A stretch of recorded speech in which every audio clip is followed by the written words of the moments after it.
দিনটা ছিল কিন্তু বুধবার, আর সেদিন ছিল না আমার শাশুড়ি বাড়িতে। পুরো একা হাতে সব সামলাতে হলো, এত শরীর খারাপ নিয়েও। সকালের শুরুটা হলো কিন্তু গোপালের প্রসাদ দিয়ে, তারপরে করে নিয়েছিলাম চা, তারপরে ওর ছেলে মেয়ের জন্য করে নিয়েছিলাম ম্যাগি, ওরা খেয়ে নিল। তারপরে আমার ছেলে গেল ওর বাবার সাথে একটু দোকান।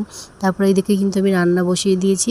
আর দেখো এইদিকে কিন্তু একা হাতেই সব করতে হচ্ছে। এদিকে তরকারি কুটছি একবার করে গ্যাসের কাছে গিয়ে সব দেখছি কি হচ্ছে। এদিকে ছেলের ডাল এক্সট্রা করে, ওইদিকে আমাদের ডাল। এদিকে গরমে কিন্তু বেহাল অবস্থা। এদিকে হচ্ছিল আলু পটলের তরকারি। তারপরে রান্নাটা প্রায় কমপ্লিট করে নিয়ে তারপরে একটু ছেলেকে ভাত খাইয়ে নিলাম, তারপরে একটু নিজেরাও খেয়ে নিলাম। তারপরে দুপুরে খাচ্ছিলাম একটু আমটাম খেয়ে দিয়ে দিয়েছিলাম ঘুম। সো ফ্রেন্ড, আমি কিন্তু ঘুমিয়ে গেছিলাম, এখন ঘুম থেকে উঠলাম।